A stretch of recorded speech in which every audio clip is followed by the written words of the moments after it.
કયું આ બળ કયું? તો એ જ આપણું સ્ટ્રોંગ ન્યુક્લિયર બળ.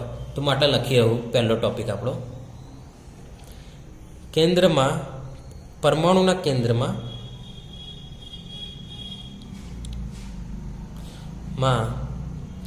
પ્રોટોન હોય છે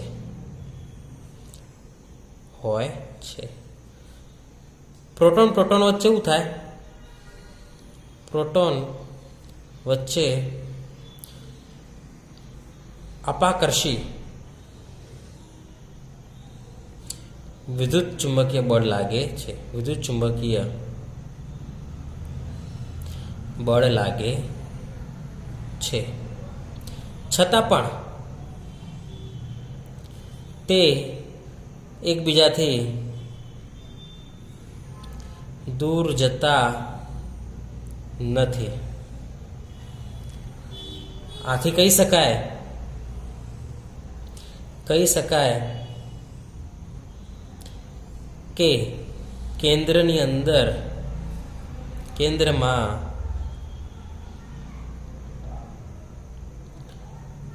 કંઈક બીજું બળ ઉદ્ભવતું હશે, કંઈક બીજું આકર્ષી હશે, તાને દૂર નહીં જતા, આકર્ષી બળ ઉદ્ભવતું હશે. આ બળ જ એ પ્રબળ ન્યુક્લિયર બળ.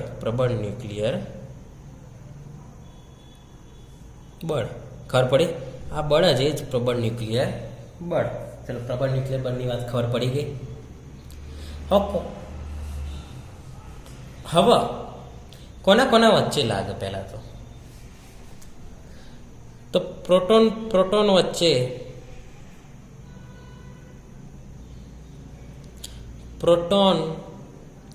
ન્યુટ્રોન વચ્ચે. જો આમાં વિદ્યુત ભાર કોઈ ભાગ ભજવતું નહીં, ન્યુટ્રોન પણ ઉદ્ભવા ન્યુટ્રોન વચ્ચે અને ન્યુટ્રોન વચ્ચે આ બળ લાગે છે. ચલો, આ બળ કેવું? આકર્ષિત અપાકર્ષિત? ભાઈ આકર્ષિત છે, મોટા ભાગે આકર્ષણ જ ધરાવે. તો આ બળ આકર્ષી પ્રકારનું. હવે કારણ શું?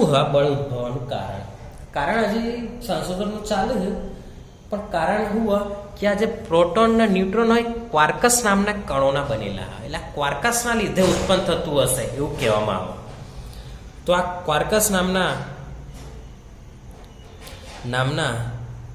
કણોના લીધે આ બળ ઉત્પન્ન થાય છે. બરાબર? ઉત્પન્ન થવાનું કારણ જોઈ લીધું. હવે લઘુ અંતરીય કે ગુરુ અંતરીય, દૂર લાગે કે નજીક લાગે, એની અવધિ કેટલી? તો આ બળ જે લઘુ અંતરીય છે. કેવું? આ બળ લઘુ અંતરીય બળ.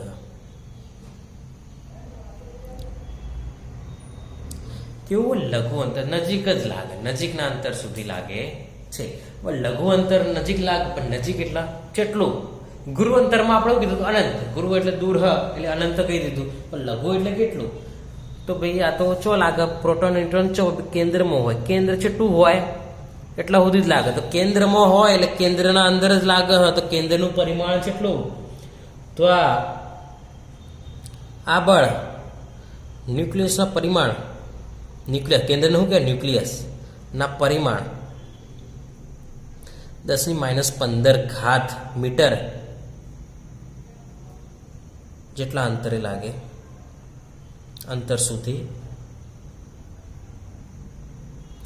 લાગે છે. બરોબર? 10⁻15 સુધી જ લાગે, આટલા મીટર અંતર સુધી લાગે. ખૂબ જ નેનું કહેવાય, ખૂબ જ ઓછું કહેવાય.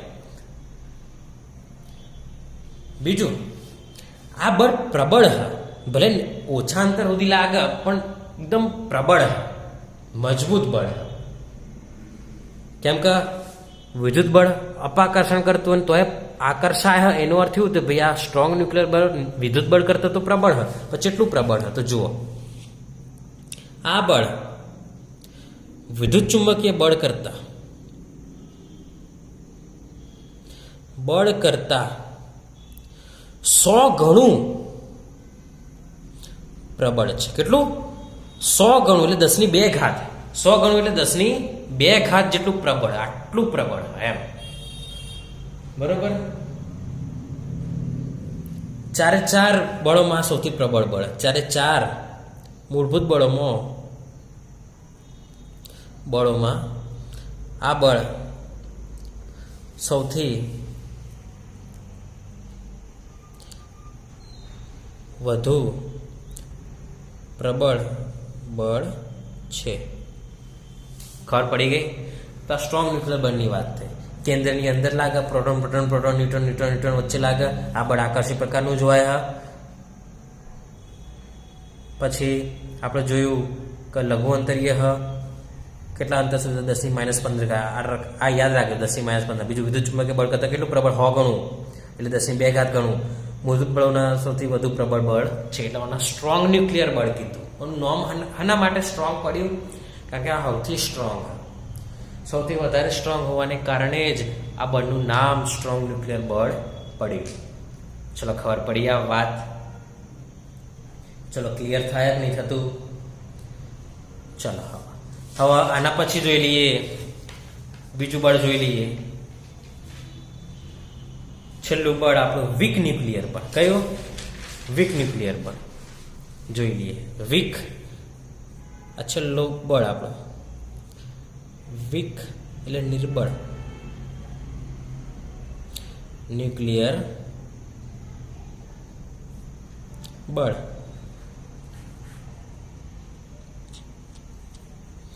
હવે આ બળની આપણે વાત કરીએ તો આ બળ હંમેશા જોવા નહીં મળતું. આ અમુક નિશ્ચિત ઘટના બને તાણ જ જોવા મળે. કઈ ઘટના? તો જુઓ, આ વીક ન્યુક્લિયર બળ, આ બળ એ માત્ર નિશ્ચિત ન્યુક્લિયર, આ બળ માત્ર નિશ્ચિત ન્યુક્લિયર પ્રક્રિયાઓ, અમુક ન્યુક્લિયર પ્રક્રિયાઓ થાય, ન્યુક્લિયર પ્રક્રિયાઓ જેવી કે બીટા કણોના ઉત્સર્જન દરમિયાન, બીટા કણોનું ઉત્સર્જન, રેડિયોએક્ટિવ પદાર્થો જોયા હતા હમણાં હાલ જ આપણે વાત કરી હતી આ જ પાઠમાં. અમુક કણો જે બીટા, આલ્ફા બીટા ગેમા કણોનું ઉત્સર્જન કરે, તો બીટા કણોના ઉત્સર્જન દરમિયાન જોવા મળે છે. બરોબર? આ ક્રિયા થાય, બીટા કણો નીકળતા હોય ત્યાં આ વીક ન્યુક્લિયર બળ જોવા મળે છે. જે પદાર્થો, રેડિયોએક્ટિવ પદાર્થો જે બીટા કણોનું ઉત્સર્જન કરતા હોય ત્યાં તેની અંદર આ વીક ન્યુક્લિયર ફોર્સ બળ જોવા મળે છે. હવે જો બીટા કણ નીકળે તો શું નીકળે? તો બીટા કણ ના ઉત્સર્જન દરમિયાન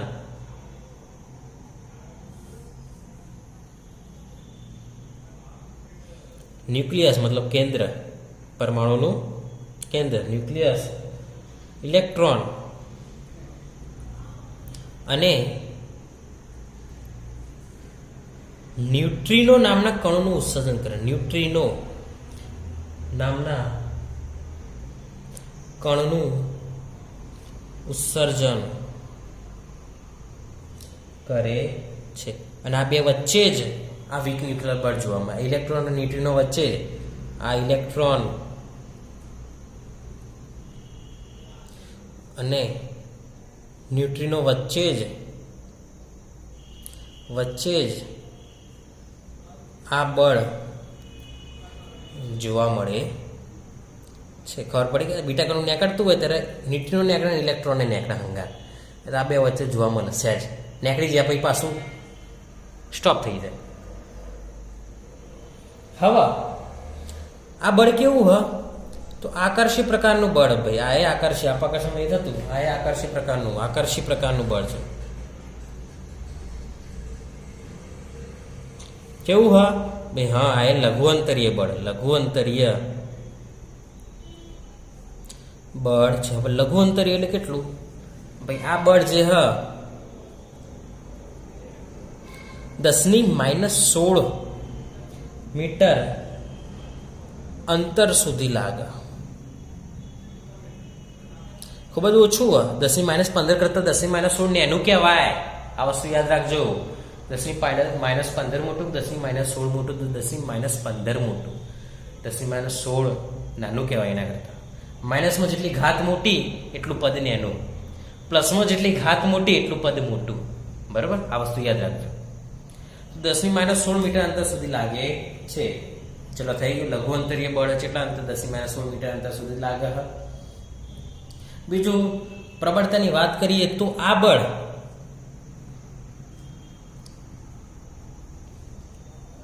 ગુરુત્વાકર્ષણ બળ કરતા પ્રબળ. પાછું ગુરુત્વાકર્ષણ બળ કરતા પ્રબળ છે, પણ વીક શું કહેવાય? સ્ટ્રોંગ ન્યુક્લિયર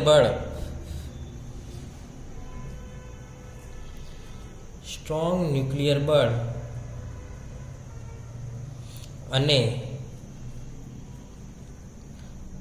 વિદ્યુત ચુંબકીય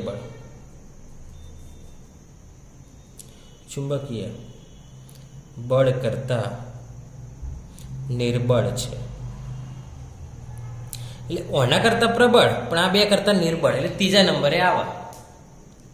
ખબર પડી કે નહીં? 4 બળોમાં ત્રીજા નંબરે. સૌથી નેચું ગુરુત્વાકર્ષણ બળ, ઓછું પ્રબળ.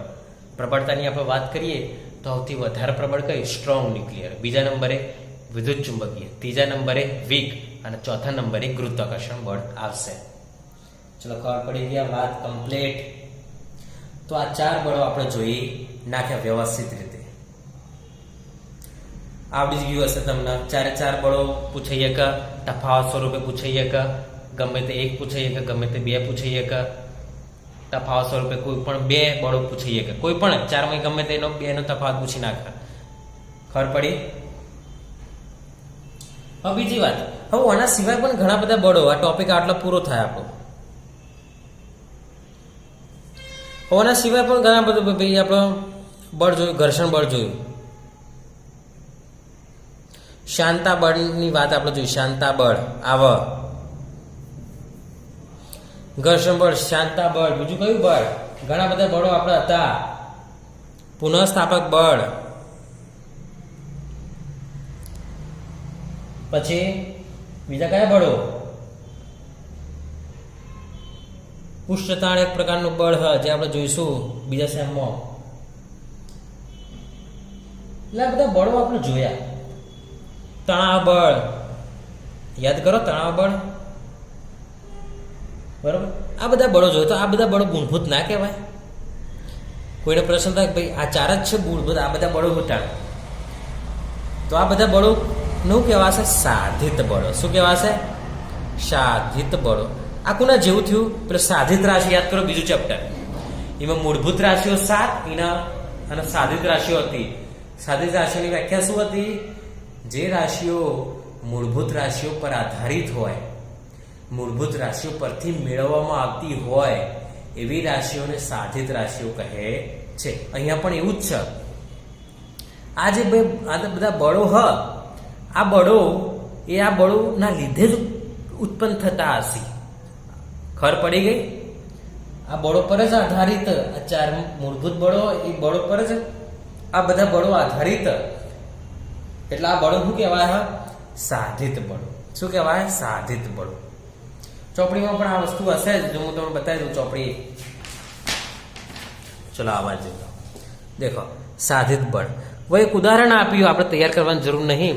ઉદાહરણ આપ્યું કે સ્પ્રિંગમાં ઉદ્ભવ પુનઃસ્થાપક બળ. તમે ખેંચો સ્પ્રિંગ, જે આપણે 6ઠ્ઠા પાઠમાં જોયું હતું. હવે જ્યારે સ્પ્રિંગને ખેંચવામાં આવે તો જે અણુઓ હોય આકર્ષણ અપાકર્ષણ ઉદ્ભવ. બરોબર?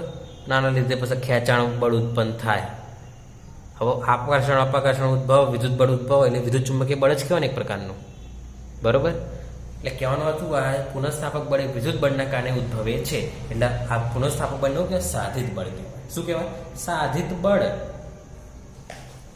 એ કહેવાનો અર્થ મેન 4 હોય પણ બીજા બધા જે બળો હોય આ બધા બળો જ ભાગ ભજવે. આ 4 જે બળો હોય એ બળો જ પેલા બળો ઉત્પન્ન થવામાં ભાગ ભજવે છે. ચલો ક્લિયર આ વાત. બીજી વાત કરીએ તો દેખો આ ટોપિક આપણો નિર્બળ બળ પૂરો થઈ ગયો. હવે આવે બળોનું એકીકરણ અને બળોનો ભેગા કરવાના પ્રયોગો ચાલવા. કેન્સલ ટોપિક અથવા નહીં પૂછવાનો ટોપિક પણ આમાં બળોના એકબીજા ભેગા કરવાના પ્રયત્નો થવા માંડે, એકીકરણ કરવા માંડે. મેં તમને એકીકરણની વ્યાખ્યા આપણે કીધી હતી. કોઈ પણ બે વસ્તુનો સાંકળવાની ક્રિયા, ભાઈ ગુરુત્વાકર્ષણ બળને વિદ્યુત બળ સાથે સાંકળો, સ્ટ્રોંગના નિર્બળ સાથે સાંકળો, ગુરુત્વાકર્ષણના સ્ટ્રોંગ સાથે સાંકળો, બરોબર. એટલે સાંકળવાના પ્રયત્નો થઈ રહ્યા. હજી જોવા એવી સફળતા નહીં મળી પણ સાંકળવાના પ્રયત્નો થઈ રહ્યા છે. હવે જો એકીકરણની એક વ્યાખ્યા તો વિદ્યુત ચુંબકીય બળ અને વિક બળને સાંકળવામાં આવ્યું અને આના લીધે જે નવું બળ ઉત્પન્ન થયું એને કહેવાય ઇલેક્ટ્રોવિક બળ. કયું? ઇલેક્ટ્રોવિક બળ. આ કદાચ વિકલ્પમાં તમારે પૂછી નાખે. વિદ્યુત ચુંબકીય બળ અને વિક બળને ભેગા કરવાથી નવું બળ બન્યું ઇલેક્ટ્રોવિક બળ અથવા તો ઇલેક્ટ્રોનિક બળ. એટલે સમજો ઇલેક્ટ્રોનિક બળ. એકીકરણ કર્યું, સાંકળવાના પ્રયત્નો કર્યા. અમુકમાં સફળતા મળી, અમુકમાં ના મળી, એવું બધું જોવા મળ્યું. હવે જો એક કોઠો કમ્પ્લીટ આ ગોખી નાખજો જ કોઠો, કમ્પ્લીટ આઈએમપી કોઠો. બરોબર, કોઠો આઈએમપી કોઠો કમ્પ્લીટ આઈએમપી है भाई. गुरुत्वाकर्षण बल, वीक न्यूक्लियर बल, विद्युत चुंबकीय बल, प्रबल न्यूक्लियर बल. હવે તો પ્રબળતાની વાત. જો ન્યુક્લિયર બળ જે હા પ્રબળ ન્યુક્લિયર બળ એક રાખીને હેડો ને તો દેખો આના કરતા આ કેટલું નિર્બળ 100 ગણું નેનું હ એ 10⁻². આના કરતા આ કેટલું 10⁻3. આના કરતા આ કેટલું 10⁻38. બરોબર. આ અવધિ અનંત સુધી સૂક્ષ્મ કેટલું -16 -15. કોના કોના વચ્ચે? બધા જ પદાર્થો વચ્ચે. ન્યુક્લિયોન્સ મતલબ પ્રોટોન ન્યુટ્રોન વચ્ચે, વિદ્યુત ભાર કણો વચ્ચે, ઇલેક્ટ્રોન ન્યુટ્રિનો વચ્ચે, જે આપણે જોઈ લીધું ગુણધર્મો જોઈએ એમાં લખી દીધું આપણે. એટલે કોઠો જ છે. આમાં આ બધી વસ્તુ આ બે કોઠા તો આપણે તમે પેલું તૈયાર કરશો તો આવડી જાય પણ આ ખાલી યાદ રાખજો. સાપેક્ષ ઓની સાપેક્ષ છે બધું જ. પ્રબળ ન્યુક્લિયર બળની સાપેક્ષ જ છે ભાઈ. ઓની સાપેક્ષ આ કેટલું નિર્બળ, ઓની સાપેક્ષ આ કેટલું નિર્બળ, ઓની સાપેક્ષ આ કેટલું નિર્બળ. હવે તમારે એમ પૂછે કે ભાઈ ઓના ને ઓના વચ્ચે કેટલો ફેર હ તો 38 ને 13 જાય કેટલા વધે? 38 13 જાય કેટલા વધે? તો 25 વધે. એટલે ઓના કરતા આ 25 પ્રબળ હ, 10⁻25 પ્રબળ અને ઓના કરતા આ 10⁻25 નિર્બળ હ. ખબર પડી કે નહીં? ગુરુત્વાકર્ષણ બળ કરતા વીક ન્યુક્લિયર બળ 10⁻25 પ્રબળ હ, જ્યારે વીક ન્યુક્લિયર બળ કરતા ગુરુત્વાકર્ષણ બળ 10⁻25 નિર્બળ છે. આ બેની વાત કરીએ તો કેટલી ગેપ? 10⁻2 10⁻3 10⁻11. ટૂંકમાં 11 ફેર હ. એટલે ઓના કરતા આ 10⁻11 પ્રબળ, ઓના કરતા આ 10⁻11 નિર્બળ. પ્રબળ સૌથી વધારે, એના પછી આ, એના પછી આ, એના પછી એટલે પ્રબળતા આમ જતા ઘટતી જાય. ખબર પડી? એટલે કોઠો કમ્પ્લીટ યાદ રાખજો. કોની સાપેક્ષ કોણ પ્રબળ કોણ નિર્બળ એ પણ યાદ રાખી નાખજો. ખબર પડી ગઈ?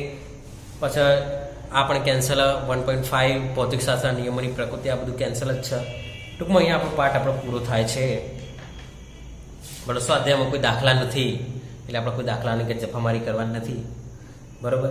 ટૂંકમાં કહેવાનો મતલબ શું પૂછાઈએ કે આજે 4 બળો આપણે જોયા. એ 4 બળો પૂછાઈએ કે એમના ગુણધર્મો પૂછાઈએ કે એમની વચ્ચે તફાવત પૂછાઈએ કે કોણ કેટલા જેટલું પ્રબળ હ, કોણ કોના કરતાં વધારે પ્રબળ, કેટલું ઓછું પ્રબળ એ પૂછાઈએ કે બસ આજ.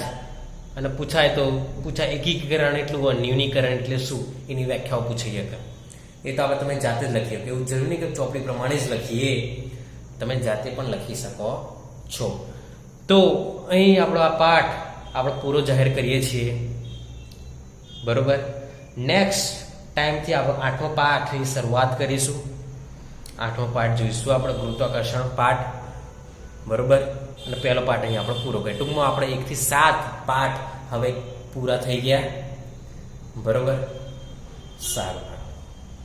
આની પીડીએફ તમને મળી જશે.